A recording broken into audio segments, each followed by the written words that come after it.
ko din na akli. Interview na sa ABS-CBN.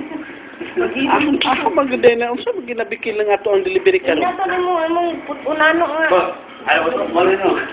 Ano na saksi nga nakakita sa mong panghitabo, si Udi Villarin. Unsa may ato ikasultian ni dong? Wala maliin. Then ikaw akli, unsa may mo ikasulti na Ramil Dayhop nga nahitabo manangingana nga Ikigwa siya.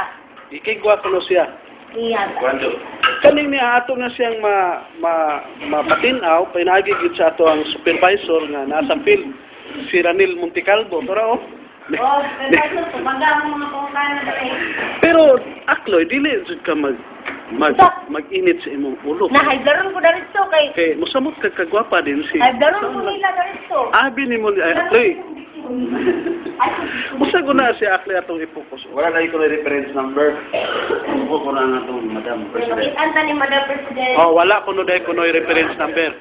Oh, so masuko ang ato ang mahal na presidente. Mahal nga friend.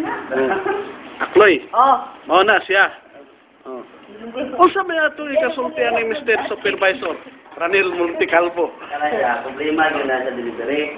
Yan, nasulbad naman ang problema sa delivery. Kaya mong gibutang sa white man paper. So pag abot na rin, problema na po nasa intruder. Mangita ta katinawan. Mangita na mo sunod na ang intruder. Ako, nung nasawa na niya.